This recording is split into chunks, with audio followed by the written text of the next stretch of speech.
Welcome to episode 149 of Generation Red, the kettle corn of Husker Sports Podcast, where we try to be sweet, but sometimes we get salty. I'm Ken. And I am Scott. I'm Justin. And we already lost Coach, but he'll be back momentarily. Tonight, we will look back at how Nebraska literally got ran out of Happy Valley to the tune of a 37-10 pounding from the Nittany Lions. Once we're done with that, we'll preview Friday's upcoming game versus Iowa. And after 11 games in which the Huskers have not effectively stopped the run, this host is fearful that we will get run right out of our own stadium as well. And Matt Rhule will finish with a 2-10 record in the 3 Novembers he's been coaching at Nebraska. Should that happen, just how warm should Matt Rhule's seat be going into 2026? Probably not even a question worth asking, but I don't mind asking it myself. Before we get started, though, please follow us at GenRedPod on Facebook, X, and YouTube. Make sure you subscribe, ring that bell, and leave a like on this video. Or if you prefer your podcast in audio format, subscribe to Generation Red on Apple, Spotify, Google, or your favorite podcast app. Also, please leave us a rating and a review to help other fans find that audio podcast. You can also check out our website at genredpod.com or email us at genredpod@gmail.com. We also have merch available. If you're watching this video, scan the QR code in the upper right corner of the screen, and that will take you directly to our online store, courtesy of Herd Sports. Or if you're listening to this podcast on your audio podcast app, just go to genredpod.com and click on the link in the gray banner at the top of the home page. We also want your opinion throughout the show, so please sound off in the live chat as we go through the show tonight, or leave us a comment in the comment section down below if you watch this video on demand later. We appreciate all of you who are watching or have downloaded this podcast, and we hope that you enjoy the show. All right, boys, there's not much really to talk about, not much intro stuff to talk about. It was a bloodbath on Saturday night. It was ugly. It was yet again another lackluster showing after coming off of a bye week. It was the second interim coach to beat Matt Rhule at his own game over this really, in some ways, at 7-4. It's still a fairly disappointing 7-4. So right off the bat, guys, I'd just like to go around the horn here, if you will, without. I'm sorry, I just referred. Did I just refer to an ESPN show? How dare I? Let's just overall thoughts from Saturday. Just take like a couple of minutes each and just tell me what you thought. We'll start with you, Scott. Yeah, I mean, it was more or less what I expected, based on what I saw with my eyes from Penn State's side of the ball. I knew they were just going to cram it down our throat. I don't know about you guys, but it seemed like Penn State's one of the only teams this year that really decided, you know what, we know exactly what Nebraska's weakness is, and we're just going to lean into it until they stop us. I know that we haven't played as many prolific running programs like we have against Penn State, but I feel like even with these teams that haven't had a good rushing attack, they probably could have had much more success against us than they would have if they, would have, whatever. This is kind of what I expected. I hate to say it. I really didn't want to be the guy who's like, oh, we're going to have a blowout loss. But no matter which way I looked at this game, it's like, unless for some reason we just play, like I said in the preview last week, unless we call a perfect game that plays perfectly to our weaknesses and our strengths, I don't know what the game's going to look like. And well, it turns out it's the tune of a 27-point loss. I mean, shout out to Katron Allen, absolute dog. Thank goodness for Emmett Johnson, just being able to still get 100 rushing yards through what was basically there was nothing. We didn't have anything for him. Yeah, I mean, what can you say? I'll say my final thought is it's the first game this year that I turned off in the fourth quarter. It was after they converted on that 4th and 5 or whatever it was. The fake punt. I was like, you know what? Let's go find a movie to watch, because at least there's a predictable ending that I will probably be satisfied with. So I ended up just I watched the movie with Matthew McConaughey called The Last Bus, and that was incredible. Very good movie. Way better end result than Nebraska Penn State. So that's I don't know. There's really not much that I can say. I know you guys probably have deeper, more expounded thoughts. So take it away. Go ahead, Justin. Yeah, it's just shocked by not necessarily shocked, but wanted to see more of the aggressiveness, both offensively and defensively. I talked about that was going to be the only way that we were going to stand a chance in this game, and just Penn State put us on our heels, and it seemed like they were just dictating what we did, and we didn't dictate a lot of what we did, and it was pretty much running the ball 3 times up the middle is not going to get you very far. It's one of those things where it's just like we talked about TJ's legs making this team better in the red zone, but you gotta flirt with the idea of using them. You got to give at least an indication that you're willing to use them, and that'll kind of help when we get into the Iowa preview just a little bit, kind of where I think we should go with this game plan. But it just seemed like I wanted this team. They were talking about it all week.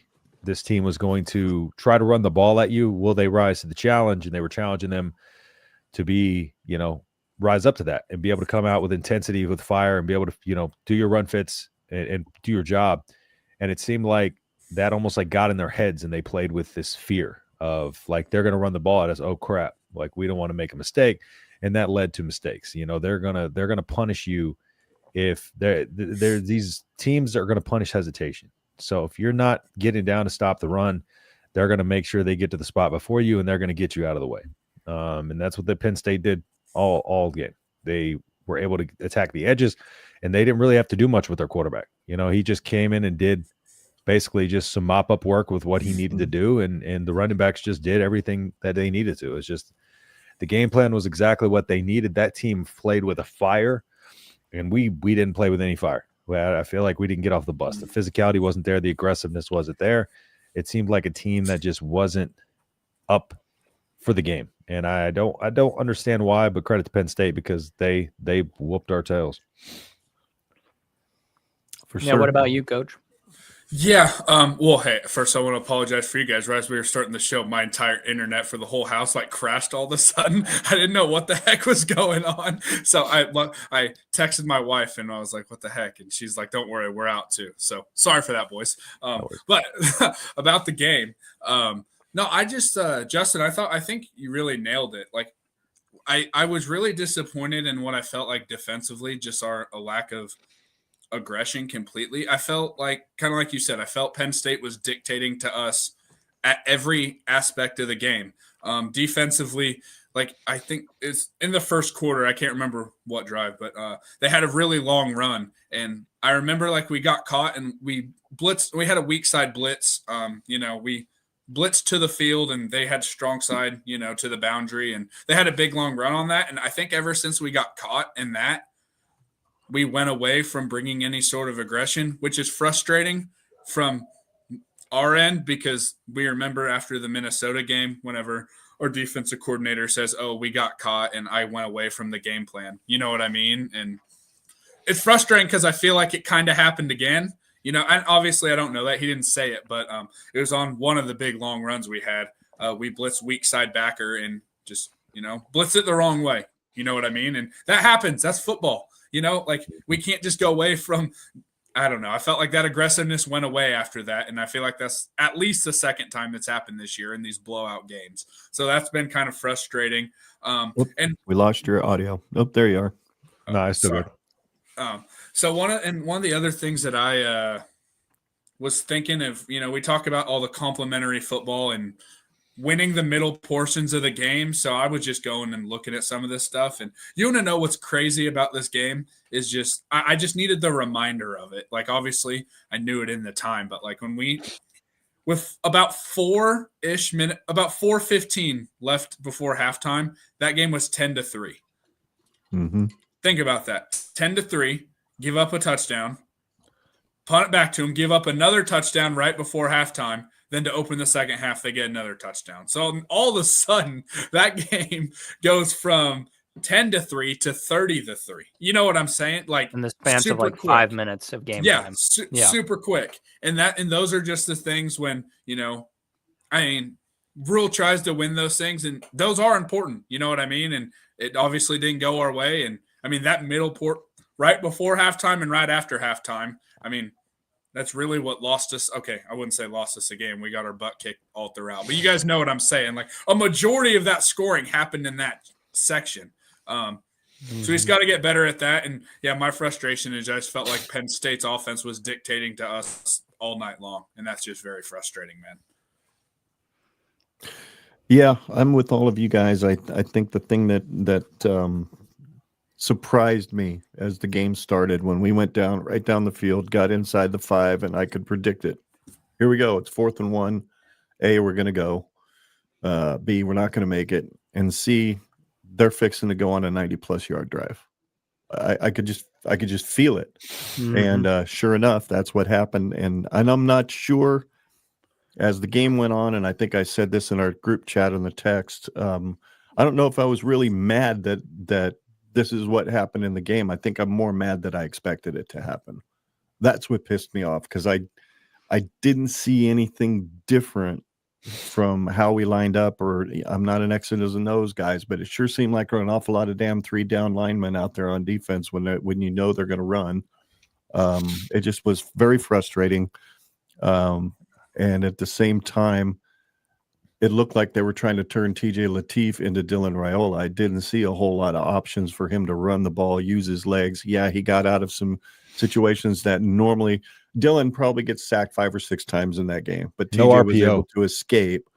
No RPO either. No RPOs. There was didn't see any zone reads. You didn't see hardly any of that stuff that would back Penn State up a little bit and keep them at least honest to have to look to TJ to keep the ball. And there were just very rare times that we did that. I don't know why that is. Is Dana trying to protect him from getting hurt? I know he's not a big kid, but he's a Division I football player. You send him out there, and if you want to win a game like Penn State, when you know what they're going to do, you've got to be able to do the same thing to him, keep the ball away from him. And I don't think they gave TJ and Emmett enough of an opportunity to do that. So, hats off to Penn State. They did exactly to us, much like what Iowa's going to do this next week, that Nebraska used to do to people back in the 90s. Now, I know there's probably some people listening or watching this, listening to this later, that are going, oh, dear God, referencing the 90s again. Please, I don't want option football again. I don't want option football back either. What I want is an offensive and a defensive line that scares the living daylights out of the opponents that they're going to play every single week. Nobody's scared to play us anymore. Now we look like the team that's scared to play, especially on the line. We look tentative. We don't look like we're aggressive. And when we get aggressive and we get burned, our defensive coordinator goes into a freaking shell, as Justin pointed out. It's extremely frustrating. So that kind of leads me to a couple of questions, guys. Some things I'd just like to talk. Justin is the X's and O's guy, and you, Coach, as a guy who coaches. What the heck is Butler's philosophy on defending the run? What is it that he's throwing out there? What is his thought process? What is he calling? Why is he calling it that way? Or if you don't know because it doesn't make sense, just say you don't know. Because for me, I'm looking at it going, it looks very similar from week to week to week, and it hasn't worked. He's trying to stay balanced because he doesn't want to sell out for one thing and get beat by the other, but that's obviously not working. And so you got to just attack it. And if you lose, like the way I put it on my show is, if you go out there and you lose playing with fire under your tail, and you lose because you're playing aggressive and you make some mistakes because you maybe were overly aggressive, I'll take that all day than being put on your back foot, put on your heels because you're playing too tentative and too soft. at least go down swinging and going, attacking what they're going to do, like sell out to stop the run if you have to and make Runkemeyer beat you with his arm. They didn't do that. They didn't do that at all. We came out, early in that second half with a bare front, and then we kind of went away from it. It just seemed like he was just kind of plugging and playing and hoping something was going to work. But again, it just wasn't enough of a game plan. It was more so like, we're going to find something and try some stuff out and hope it sticks, and nothing was sticking. And players, out of position and stuff like that. And like I said, like, I'm cool if they're just playing aggressive and they're putting somebody on their tail and maybe they over pursue or something like that. Like, let's just go out down swinging like that, not getting blocked completely off our spot, them beating us to a spot, turning us out of the lanes and just pushing us down the field, Yeah, no, I agree. I think one of my frustrations is that, like, we all know, okay, they're running this outside zone stretch, that sort of things. We all know it's coming. And we're just not selling it. I'm telling you, like, when I went and rewatched this game yesterday, I really feel like on that first, I think it was that first touchdown drive, we give up that long run on a weak side blitz, and we just stop being aggressive after that. And again, why that's so frustrating is because he said the exact same thing after Minnesota. You know what I mean? And it's just, we're just lining up. I think you nailed it. And that's just what's frustrating to me is, like, everyone in the stadium, everyone watching at home has a pretty good idea what's coming. Sell out for that. And if they get you, hey, if they catch you with your pants down, that I like to say, I told my defensive coordinator that a couple times this year. Hey, if they catch us with our pants down and they score a touchdown off something, live with it. Or don't let them beat you. If Grunkemeyer beat you with his arm, okay, just don't get beat by the run. That's how I feel like, as my coaching philosophy is, I say, hey, if you got one thing that's going to beat us, I'm not letting you do that. You know what I'm saying? And I feel like that is probably kind of the opposite, I guess, of how John Butler feels, at least from what I've seen, is he wants to play very balanced and try and, protect everything. And sometimes it's like, hey, let's give up something in the pass coverage. Let's just sell out to stop the run right now. They're running all over us. You know what I mean? So no, to answer I think his philosophy is just be very balanced and try and protect everything. And it's clearly not working. Mm-hmm. Yeah, I think the aggressiveness we saw early in that USC game would be nice to see again. No, very much.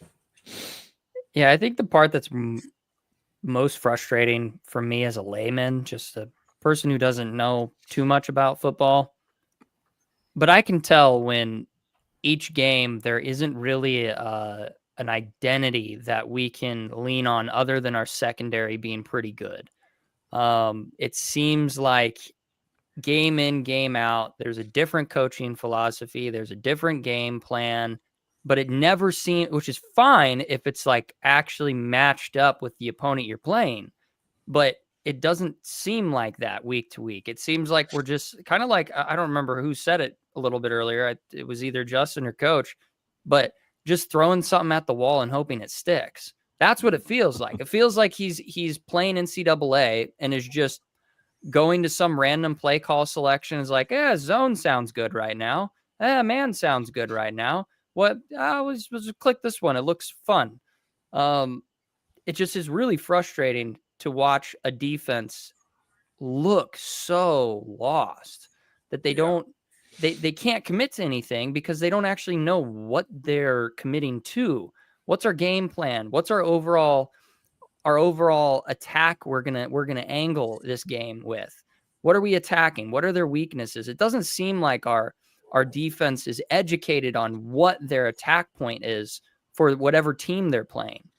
Every once in a while, it seems like we get lucky with USC or when we played Northwestern, or there was a few games where it appeared that we had an angle specifically catered to that team that we were playing.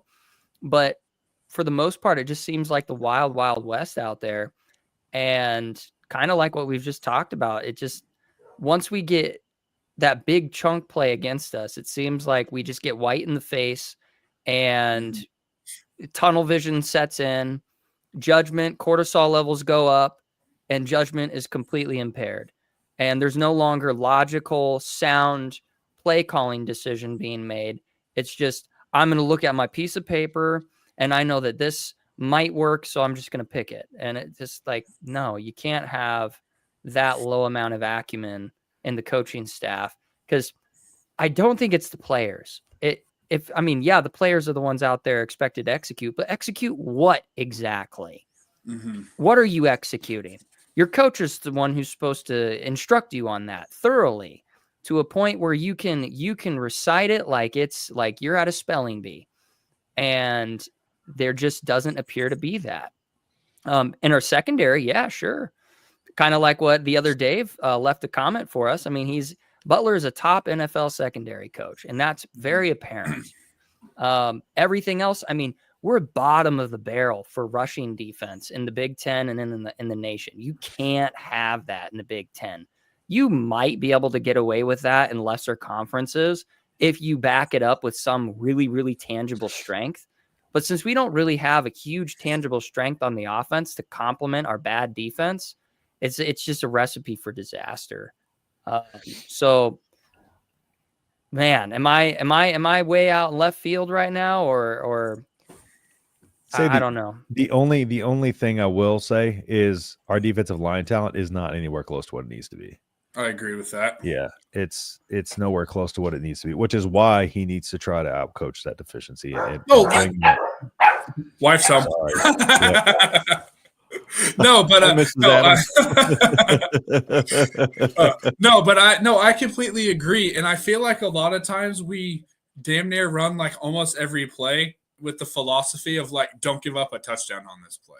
Like some of these times when we get like these third and mediums, and it's like, hey, they've been able to run the ball against us. Why are we dropping so many guys at the snap? You know what I'm saying? Why do we not have enough guys going to the point of attack for the run? You know what I mean? Mm-hmm. It's 3rd and 4. If I'm any team in the country, I'm running the ball against us in 3rd and 4. You know what I'm saying? There's no reason not to. Especially I just feel like we've been super safe, and I don't know, obviously our secondary's played pretty well, but maybe that is why our secondary has been playing so well, is because we're coaching not to give up these big pass plays, which in that aspect it works, but as an overall defensive philosophy, I'd say it's clearly not working. And the other day, that comment here, I'll pull it up real quick. That comment that we have, if you're still, in here, and I have a question for you when it comes to that. And when you said Rhule needs to get him help in the offseason, dude, you're the defensive coordinator. You know what I mean? And I guess my other part of that would be like, what the hell's Phil Snow there for? Like, wasn't he partially there to help with that? I don't know. You know what I mean? It's like, I feel like he already has help on that side of the ball with Phil Snow. That's just where hey, if you have your ideas, I'd love to hear them. And, I'd love to hear what your ideas for be help, because I feel like we kind of already have that help there with Phil Snow. And also, if our defensive coordinator's needing a bunch of help, like, I don't know how I feel about that. You know what I'm saying? Like, yeah, because they're supposed to be the mastermind. They're supposed to be the architect of the defense. If you're a building engineer and your architect is building a bad building, you don't go, well, what kind of electrical foreman do we need? What kind of masons do we need to help our architect get this building built? It's like, no, your architect is supposed to be the one who designs a good building. Then your builder comes in and actually makes it happen. Yeah. And so our offensive coordinator and our defensive coordinator, Matt Rhule has some oversight over them, but I don't know about you guys, but I don't think Matt Rhule is an X's and O's guy. I think he's a CEO. No. I don't think he has a wide breadth of knowledge when it comes to the intricate details of every coaching position that there is. I think he's one of those coaches that has like an attribute of motivator, but doesn't have an attribute of in-depth, really, really profound levels of game knowledge. So the only thing that Matt Rhule can possibly do to help himself out is just getting the perfect guys that can have that well-oiled machine, that he doesn't necessarily need to be this really, really profound, like Nick Saban. He's like the archetype of, he knew everything that there was to know about anything. He was an expert coach. Matt Rhule is not a Nick Saban, but he could do himself a lot of good by getting guys in the program that are more or less expert. And I don't think we have that necessarily. I thought we had it with Dana, and I'm going to still leave the jury out on that one. I'll just say that this year has been really frustrating to watch our offensive play calling, but I like your prompt there, Dad. On the defensive line, do we lack dudes up front? Is it coaching or both? I'm going to just go out and say it's both. That's where I land. Like everybody's been sharing it around. It's made the cycle week in, week out. But I mean, we got a really young team. We've got a lot of guys that are supposed to be being developed right now, but there's still something to be said about where I understand there's a lot of nuance to this, but we had an NIL budget last year. We got some guys in, and did we really get anybody to help out the trenches as well as we should have? Well, obviously not too much. Pritchett has been pretty bad. That's obviously offensive line. But did we bring in a defensive line transfer besides did Williams Nuwari transfer this year? He was he's kind of and that hasn't been defensive bad. end, He's been good. But no, defensive we talked about it all off season, how we needed to go after interior D line, and we did not. Yeah, we did not. We got Gabe Moore, or was he already on the roster? He wasn't even. He was kind of a developmental guy when we got him to. He wasn't supposed to come in and immediately start. Right. Yeah. No, I think we missed on a couple of big time dudes that went elsewhere, I think in the SEC, and we just didn't land them. So, the other day makes another good one, Coach B. A good point about Phil Snow. Is it Braden, our D-lane coach? If Snow didn't fill the gap, he either needs a run game D coordinator. They have pass coordinators in the NFL, or co-DC. If you have a co-DC, then you don't have one DC. In my opinion, it's like having two quarterbacks. You don't really have one then. Yeah. Addison Williams was doing everything to get UCF's pass defense. Like he had their pass defense efficiency through the roof. And as soon as they brought in a new staff and a co-defensive coordinator, that defense tanked. And that's why part of the reason why Addison Williams left and came to Nebraska. Mm-hmm. Yeah, I can't do that. Yep, I agree. Well, we don't want to hang out here all night talking about Penn State, but I do have a couple of other questions on the O-line. What needs to change? I mean, I think the interior is pretty good. I think we talked about that last week. The interior is pretty good. Although I've been apologizing or an apologist of Rhule, but we did not take the jump that we expected this year. And the thing about this, it's tricky because an O-line has to be a unit. You can't. It's really hard to break up that camaraderie of the coach and the unit, and expect, especially going into year 4 of Matt Rhule, that to just kind of work. That is one thing that comes with it, because more than anything, the offensive line is a unit, and you can plug and play a couple pieces here and there, but those guys need the reps in the trenches together with their quarterback, and they kind of learn each other through that. Can't really just plug in patchwork an offensive line together. So that is kind of the hard thing about just being like, yeah, let's fire him, get rid of him, because that is a big risk in and of itself. Well, yeah, because you look at next season, and we're going to have a substantially harder schedule than this year. Yeah. And so it's kind of damned if you do, damned if you don't. If you bring in a new coach, like Justin said, you got to start from scratch pretty much. You got to build new relationships. There's going to be coaching fundamentals that change. And there's going to be a sense of trust and camaraderie and continuity. You may lose players that are currently on the O-line that you've been developing. And so I'll say two things. One, I think we should get a new offensive line coach. But two, I don't think that's going to happen. And I think we end up keeping Rhule at least till the end of next year. For that reason that I said, it's going to be a tough schedule next year. I think giving this increased budget of NIL, it does give a little bit of grace to that idea of getting rid of him when it's like, okay, Do we get rid of him, or does he get a better budget that he can work with? Let's get a couple guys in here. So I don't think he gets fired. I don't like it. I think you kind of just have to, in this day and age, you just kind of have to, you got to go. You got to make stuff happen.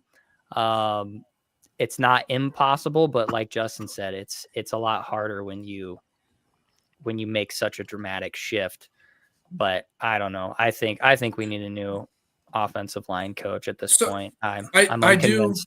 I do agree that, coaching changes, especially with a group like the O-line would, take a lot of the continuity away, and it would be hard to rebuild it. And that is something you don't necessarily want going into year 4 of Matt Rhule. But Justin, Scott, Ken, I'll ask you guys this of let's just say we do run all that continuity back and it's still not good enough. Is that something we want to do in year 5, year 6? To me, it's just when is the right time to do that? You know what I mean? I'm not necessarily disagreeing with you and saying that it does cause the shuffle. I do agree, but it's when do you want to do that? You know what I'm saying? That's a fair question, because there feels like there isn't a right time. It's right. Because you run the risk, but you also potentially reap the reward. Let's say you hit a home run higher if you get rid of him this offseason. But Matt Rhule has to just know, this is my guy. It has to be somebody that he believes in wholeheartedly 100% and is this is the guy I'm going after, this is the guy I want. But yeah, that's a great question, because there is no right time. Right. Well, I don't know if it's different necessarily, trying to fix an offensive line with a new hire, much like we were able to do with special teams. I mean, you've got Mike Eckler, who's nominated for the Frank Broyles Award. What a turnaround that unit has made. Mm-hmm.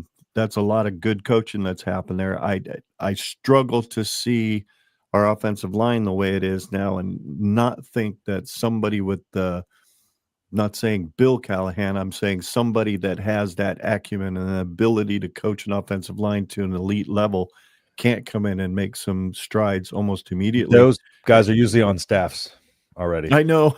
Yeah, I know. You got to poach them. Look how many teams. That's look what how I many was about teams to say. complain. Look how many fan bases complain about their offensive line. It's hard to find that guy. Yeah. Oh, sure. Yeah. Sure. So you kind of got to either ride with what you've got Or pull one. that yank Pull one from somebody. And and then it's a big gamble because you're probably having to pay him double what he's making where he's at now.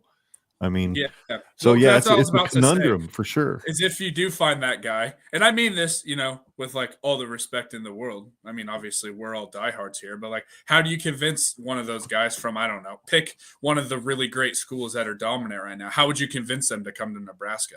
You know what I'm saying? When look at where our program's at. Again, I mean that with all due respect, but if you have a guy that's dominating as an O-line coach in the SEC or the Big Ten, which honestly, those would be the only places I'd be looking, the Big 12, they're not, they're not shit. No. So you know what I mean? You got to look for those big programs. And it's why would you leave any of those schools to come to Nebraska? I mean, I'm not saying it wouldn't happen. Obviously we got Eckler to leave from Tennessee, but you know what I'm trying to say. Mm-hmm. Yeah, for sure. So another question, why didn't we turn TJ's legs loose on Saturday? And I saw a comment. I'm asking the same question.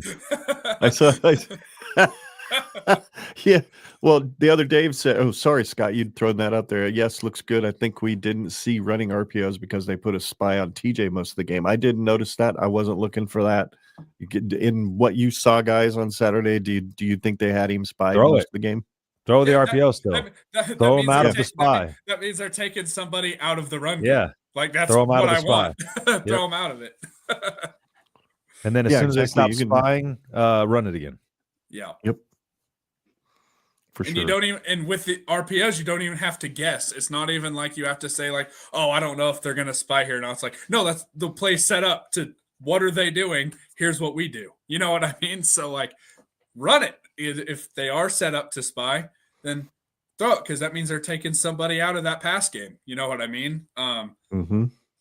So that is very frustrating on the offensive side. Why that was hard to watch. Hard to watch TJ scramble around and do his best Dylan impersonation when that's really not the way he should have been used, in my opinion. We should have had a much more wide open attack with him out there. We just should have. But fourth down analytics and game management. I mentioned this before we went live. Justin, about specifically the fourth down play there. There's a reason the word analytics starts with the word anal, because I think that's where most analysts pull their numbers from. Yeah. because our fourth down percentage this year has been ass.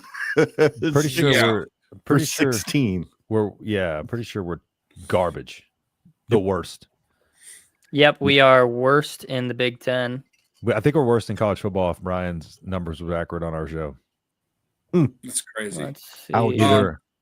So I will say something of I was listening to, I don't know, it was a few weeks ago, but the No Block No Rock guys, they were talking about it on their show, and they brought up a point that I want to get your guys' thoughts on, because I actually think they might be onto something here. When it comes to like these analytics and Matt Rhule saying, oh, the book says go for it, do all that. I think that when that's the philosophy, I think we're looking at the numbers from like all of college football of saying, oh, this says go for it. We're not necessarily looking at our percentages of like what we do, because our books say don't go for it ever again.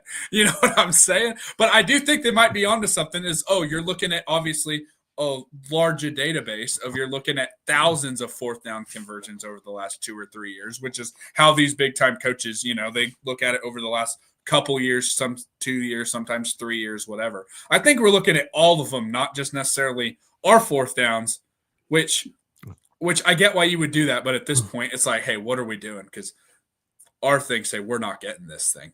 And right. Well, I don't know if you guys saw it, and I wish I would have saved the tweet. It was a couple days ago that I stumbled across it. It said that the formation that we ran in fourth down was a power I, and we've ran that exactly the same way every single game this season, except for one game. I believe it was the Michigan game, and it was the game where Rhule overthrew Lindenmeyer in the back of the end zone.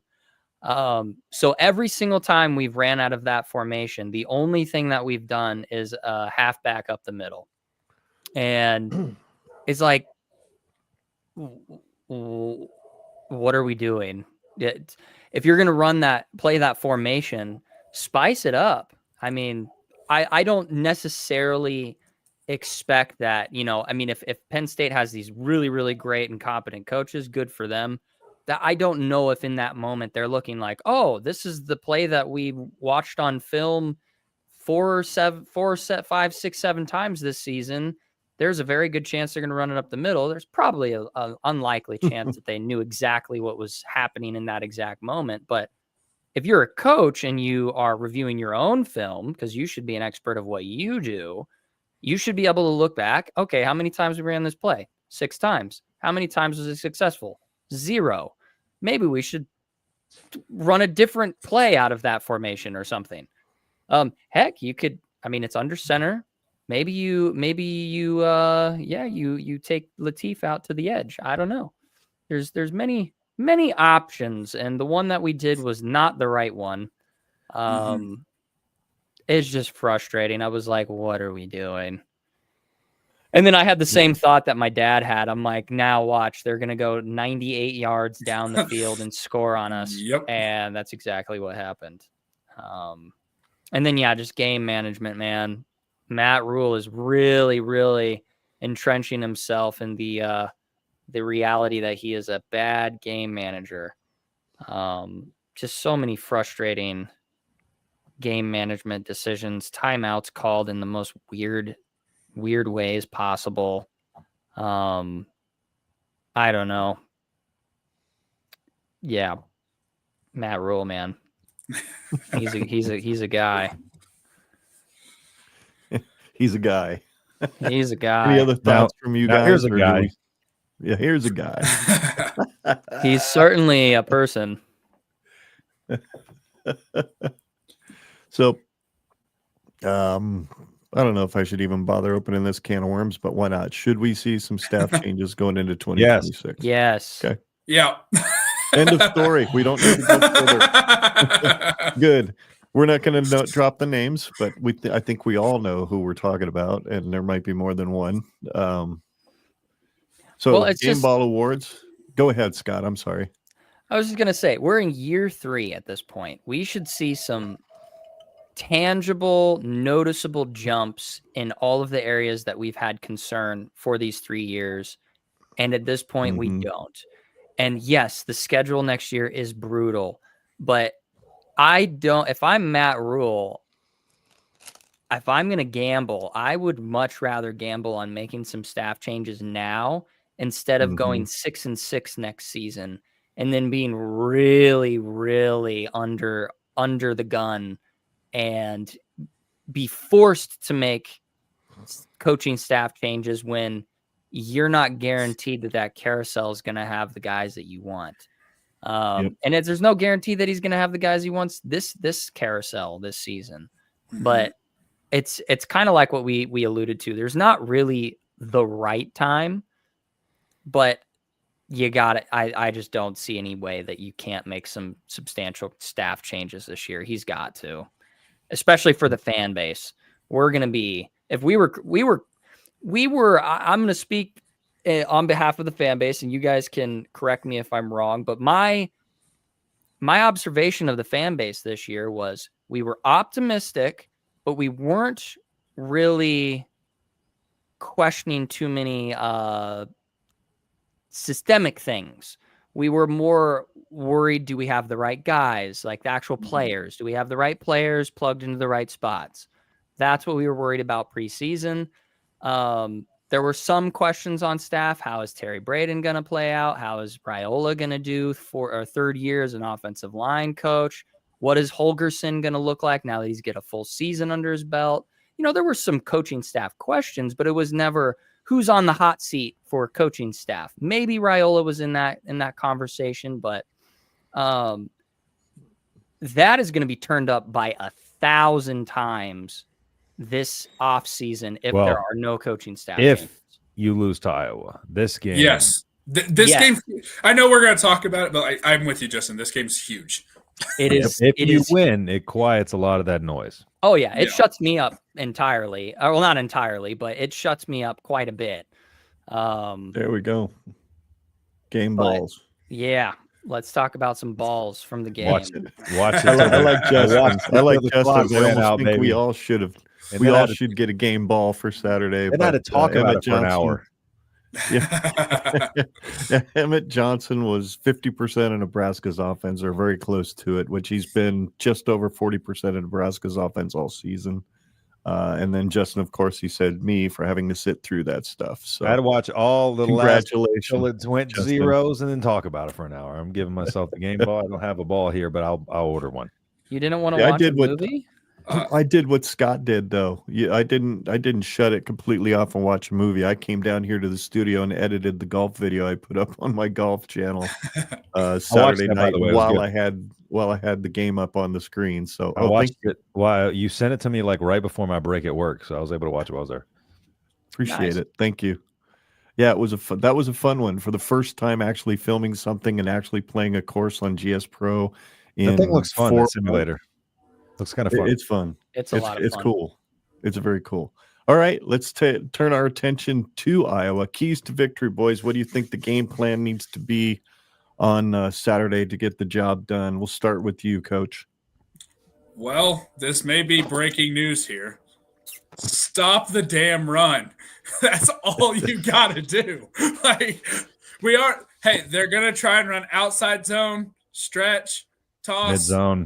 Mid-zone, yeah. They're going to run some split zone on us. Stop the damn run. Sell out to stop the run. If Iowa beats us passing the ball, I literally don't. I don't think they have the ability to do us. What I'm trying to say. So their quarterback had their quarterback had like 60 passing yards into the fourth quarter. He finished with 100-something because Michigan State just completely shit the bed. But he had like 60-something passing yards going into the fourth quarter. Dude, 100%. So that's what I'm saying. Stop the damn run and you're going to win this game. That's really how I feel. You know what I was going to do. That's my biggest – I understand that that's not a very deep and detailed key to victory. But stop the damn run, you're going to be fine. Mm-hmm. Yep. I think you took mine. Keys to victory, number one, is to stop the run. And number 2, let TJ loose. Just let him loose a little. Let him play his game. Let him roll out. Let him make the Iowa defense chase him all over the place. Instead of him trying to get out of their way, make them come to him because he's eluding them all day.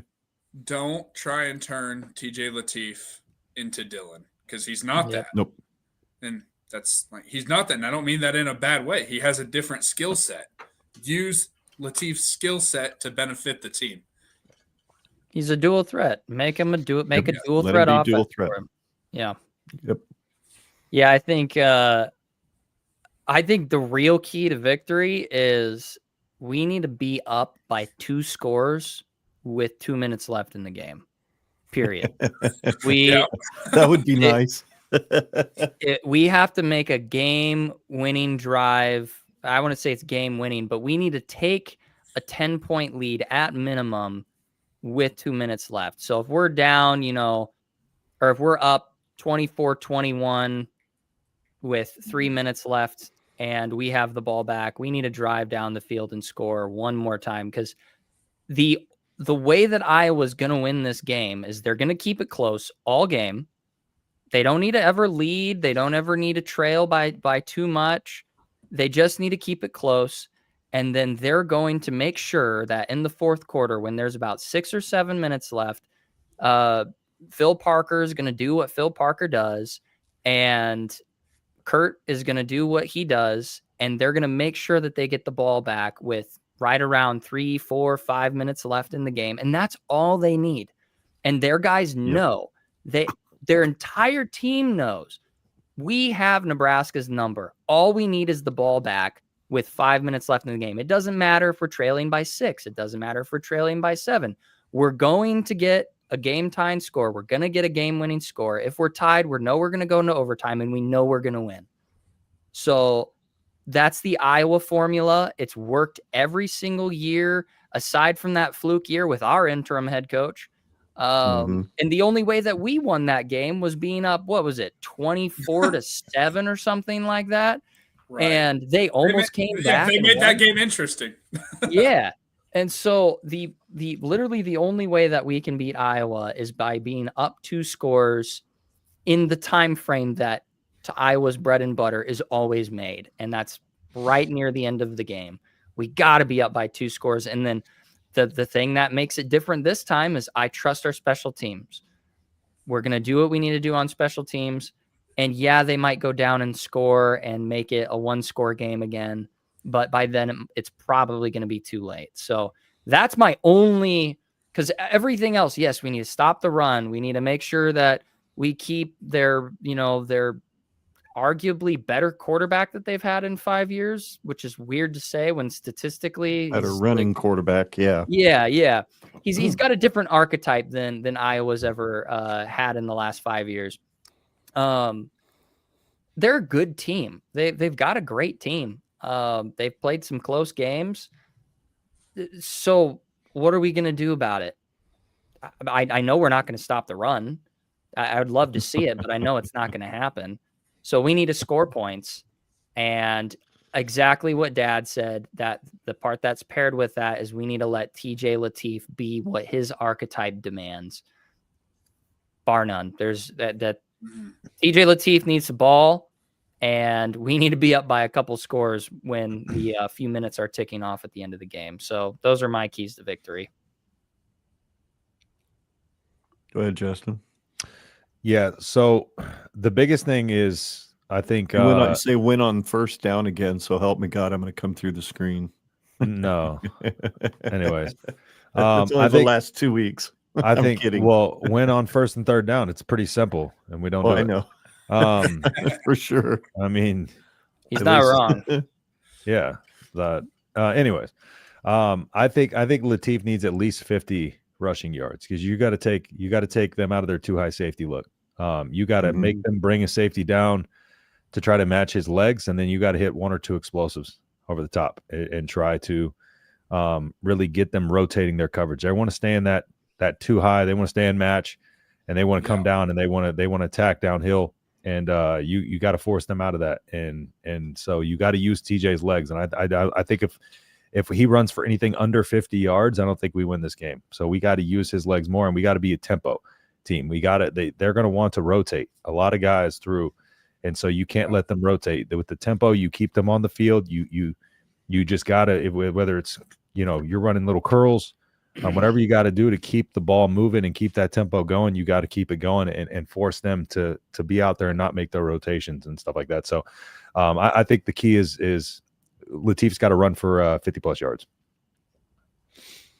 I like it. I'm kind of there with you. I think we need to let him loose for sure.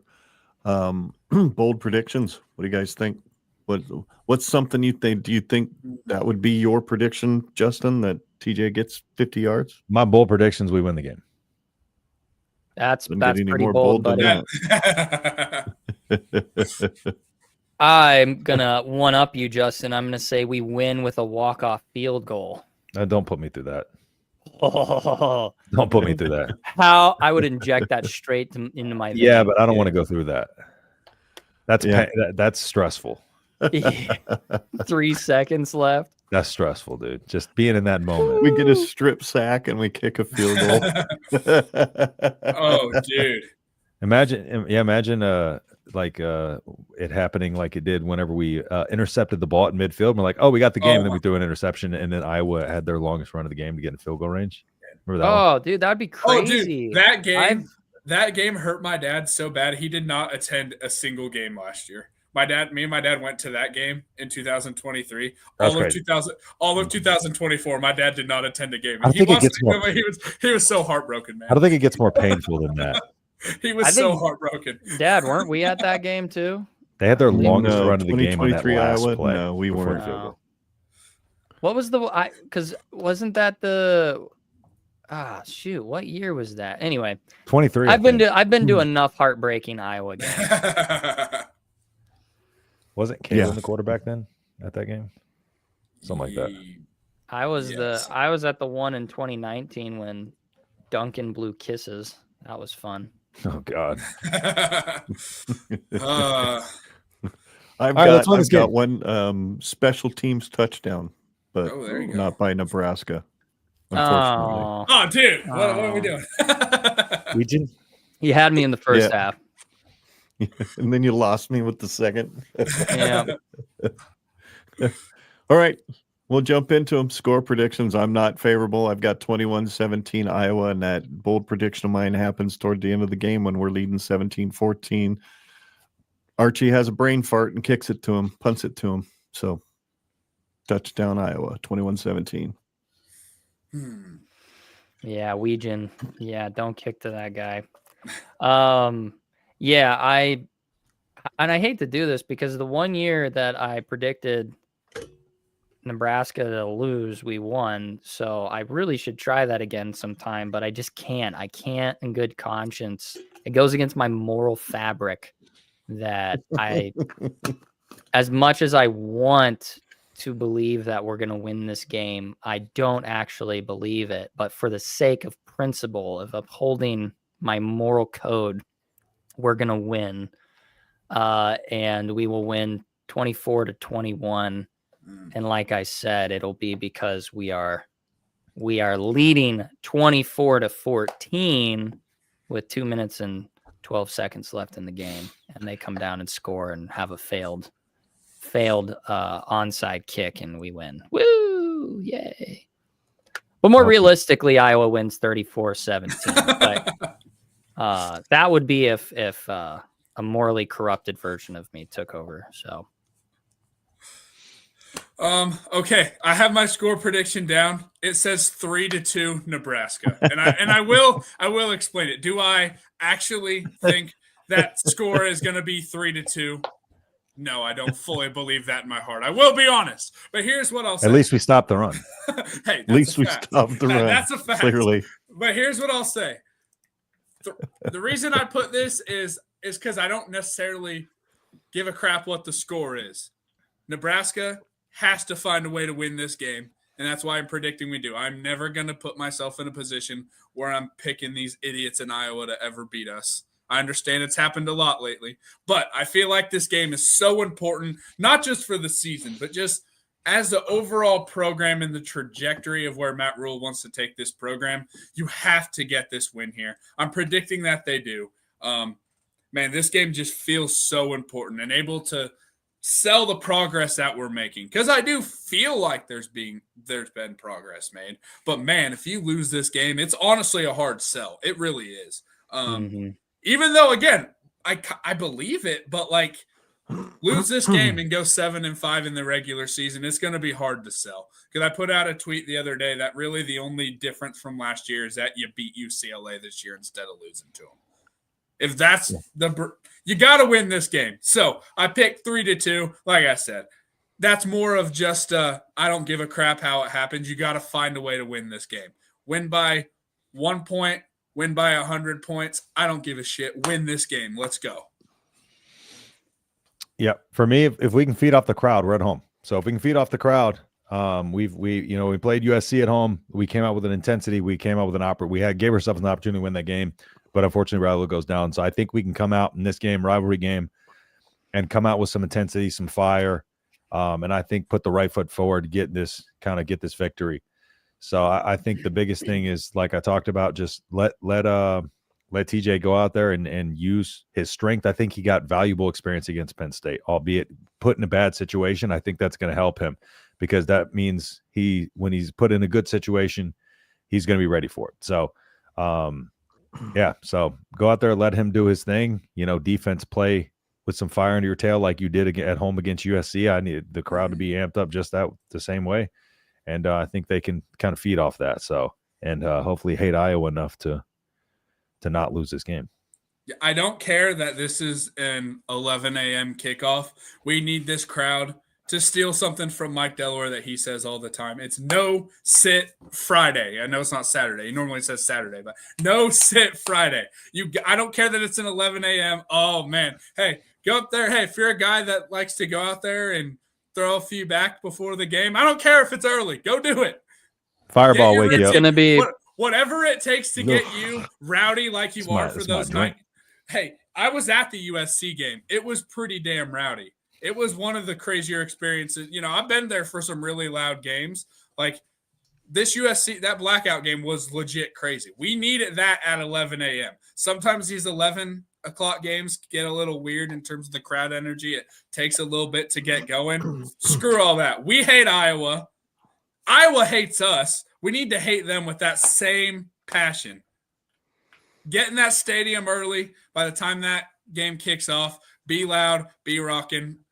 Iowa needs to know that we hate them the same way they hate us. And I don't feel like that's been the case the last few years. It needs to be the case. I need a defensive performance like the Texans had against the Bills on Thursday night. You know how hard it is going from like the best defensive line in the NFL and liking that team and then going and watching this defensive line. I need that level. Yeah. I need them to just get on top of them and be on them the whole game. And it's gonna be a tough game because it's gonna be one of the first real cold ones.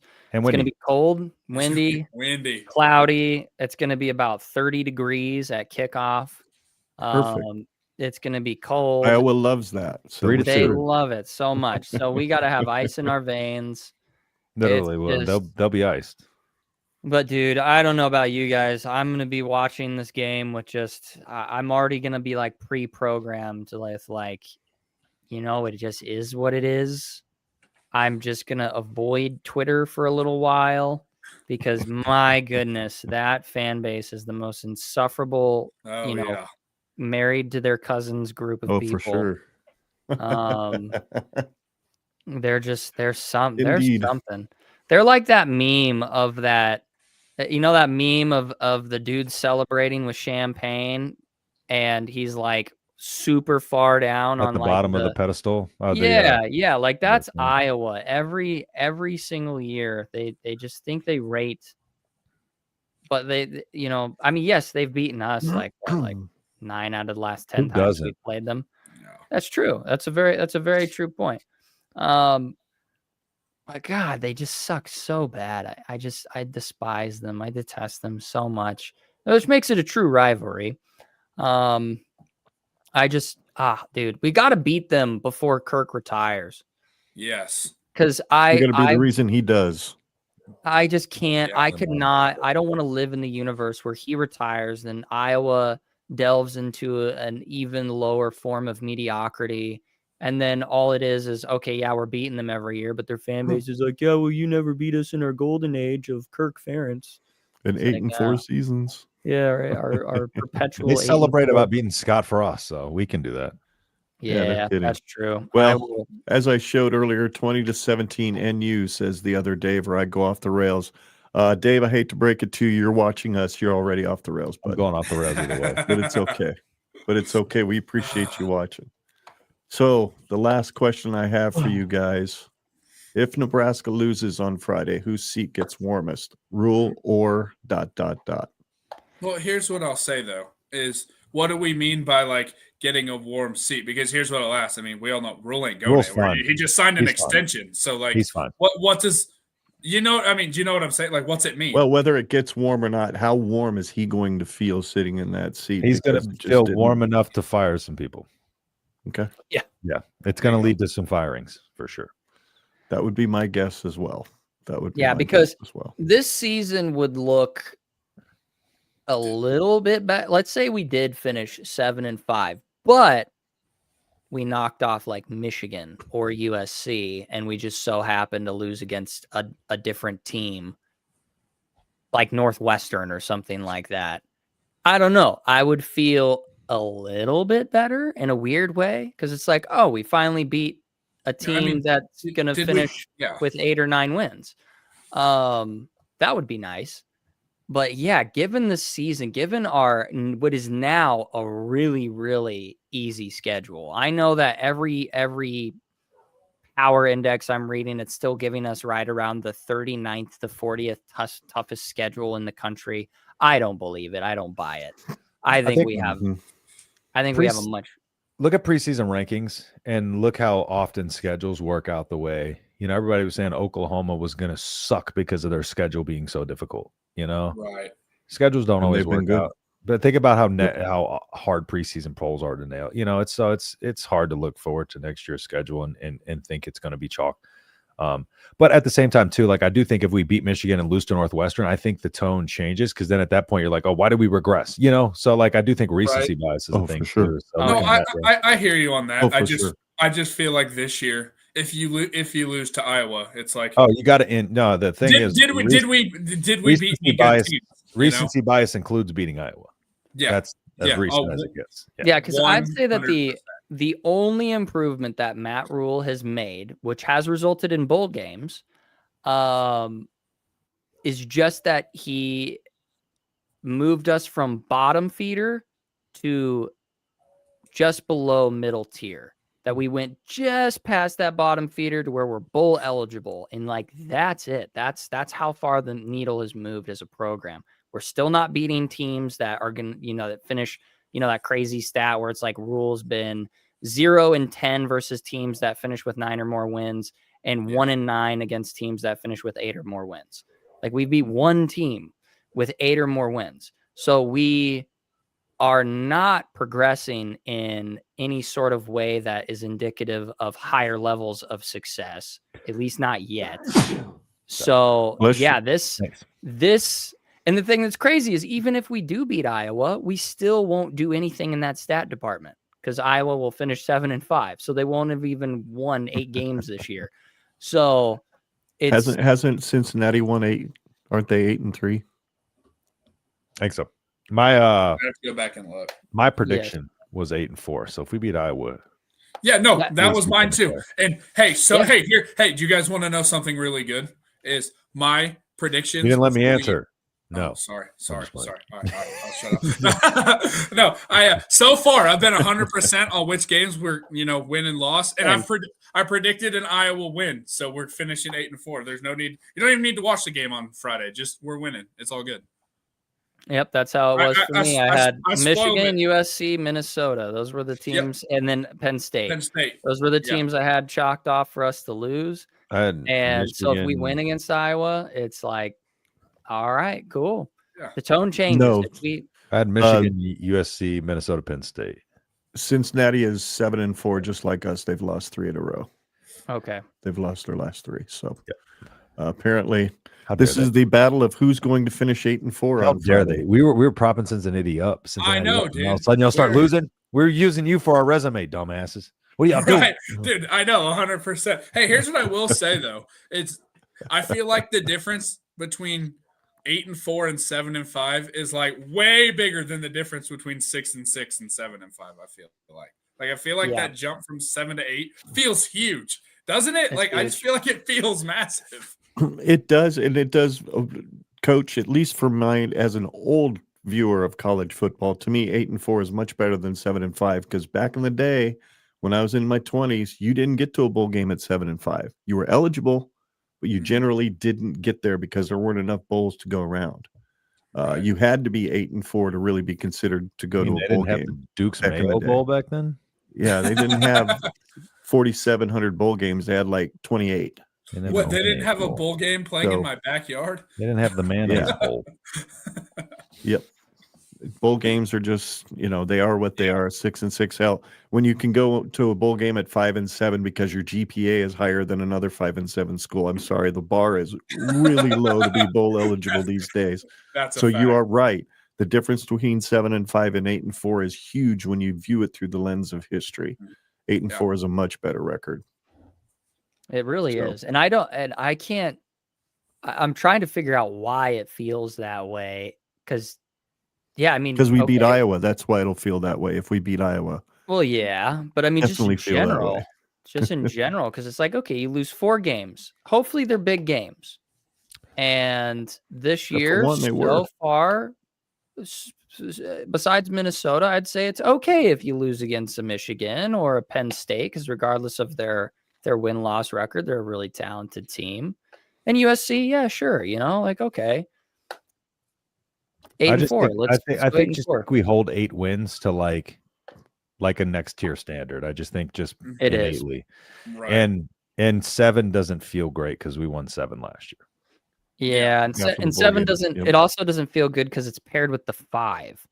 That 5 just looks too big. It's like that needs to be Right. smaller. I want a 4. A 4 looks better than a 5. Yeah. Double up your wins. You win twice as many games as you lost. There you Yeah. go. That's a problem. I like that. I know it would just be revisionist to even consider this, but let me ask you guys this question. Let's say we're going into Friday 8-3 because we did beat Penn State on the road. Would losing to Iowa and being 8-4, would that 8-4 feel a lot worse than 8-4 would feel on Friday? I think if we won? losing to Iowa would feel worse. Okay. Yeah. I kind of Yeah. figured that. That's how we know it's a because you- rivalry. It doesn't matter how you win the season to me. I feel like Yeah. I feel like, recency bias is everything, and an Iowa win would make you forget all about that Penn State win. Oh, dude. An Ioa Yeah. loss would make you forget all about. If you beat Penn State, an Iowa loss will make you forget all, but nobody cares about that. Dude, I'm telling you, 'Cause as good as beating Wisconsin felt last year, after we lost to Iowa, until that bowl game, from that stretch from when the Iowa game, it just felt like That was as a miserable. fan, I got kicked below the belt, and I just kept getting kicked every day until we won another game. Well, Until the because bowl game. Iowa represents something specific. They are the gatekeeper for slightly above mediocre. Mm-hmm. That's what they represent. They represent 2.5 decades of 8-4. That's Mhm. their archetype. They'll get an occasional 10 win, sometimes 11 win season, sprinkle one in every decade where they get 10, 11 wins. So really they're the gatekeepers for getting to that next tier of I'm no longer mediocre. I'm slightly better than mediocre. And so every time you lose to Iowa, yeah, their fan base is insufferable. Yeah, whatever. They are what they are, but they represent something on a deeper level as a fan, that it's like Mhm. our team represents what we can and can't win. If we can't win against Iowa, then we are not moving forward in the right direction that we want to go as a program. So every single year, if we can't beat Iowa, that's a great marker for how are we progressing as a program. Because good teams beat Iowa. Mediocre teams don't beat Iowa. So we've been a mediocre team for a long time. So that's how I feel about it. I don't know if that makes sense, but I'm not sure I would call us a mediocre team for forever. I'd say we've only been mediocre the last couple of years. It's been the 7th concentric circle of hell that we're in for the 7 to 10 years before that made us really miserable because we were not even mediocre. Even those No, we that were Riley so year bad. that he was 9-4 or whatever it was, that was a was still a paper tiger. mediocre team. Paper So, tiger. But yeah, it would definitely feel different beating Iowa because we'll see. We'll see come Friday. I mean, any given Saturday, right?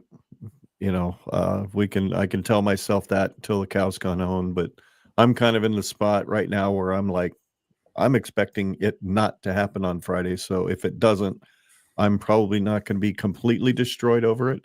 Instead, I'm going to be looking forward to, okay, what's changing? And please tell me something's changing because I need to see something change. Right. So anyway, boys, is that it? Are we good? Have we got it out of our system? Oh boy, we'll have something left in our system on Tuesday next week, I'm sure. We'll have a fun All right, one. Coach. You back on the old podcast train these days? Where can folks find you? If you go to at the BA Coaches Show on like YouTube and Facebook and all that, you can find me on there. If you're on Twitter, I've decided just to stick with my Coach Audi account. I don't want the podcast account back up. It's just too toxic for me, so I'm staying away from it. So if you're on Twitter, just go to at Coach Audi, BA Coaches Show, everywhere else, and check me out there. Justin? Yep. Follow me at the _ H-Town Husker and Nebraska football at the Boys College Football.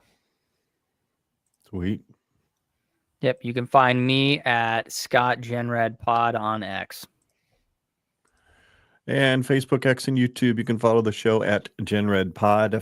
Podcast is found at Generation Red on Apple, Google, Spotify, or favorite podcast app. Our website is genredpod.com. Email is genredpod@gmail.com. Go get your merch by going to genredpod.com and clicking on the link in the banner, or just scan that QR code before we go off the air tonight, and that'll take you right to our merch site. We really appreciate all of you watching. We appreciate everybody who has downloaded the podcast, and shout out to all the people that were watching us on YouTube tonight on their phones. That was pretty cool to see a bunch of them in there commenting from their phones. So we know that the vertical stream worked. I checked it out on my phone. It looked pretty good, guys. So that's pretty awesome. Should be able to generate some YouTube shorts out of that and maybe get a few more subscribers in this bad boy. But really appreciate all of you guys. I appreciate you three guys hanging out and just kind of talking tonight. Wasn't too detailed as far as, I don't know, stats and all that analysis and whatnot. But I do love talking ball with you guys. I love your insight. I appreciate, Scott, the deep thought that you put into the things that you say. And until next time, for Scott, Coach, and Justin, I'm Ken. Together, we're Generation Red, and we're here to chronicle Nebraska's inevitable return to college football greatness, one podcast at a time, because there's no place like Nebraska.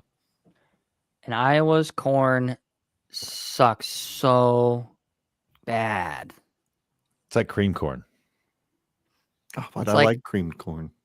It's rotten like cream corn. grain It's corn. deer corn. Yeah, there you go.